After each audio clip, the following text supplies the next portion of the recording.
कितने आदमी थे रे? हम साहब कट्टी गइल नहीं है।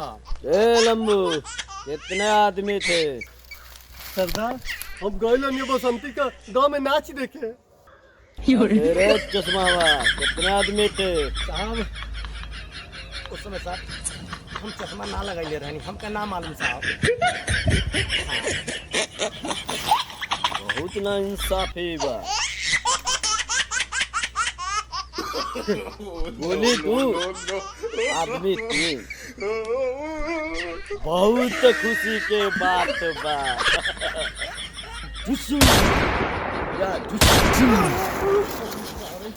अरे भाई भाग गई। आज तोरा के फिर छोड़म ना हम। आज जो जगह तनी कहाँ भागत रे भाग।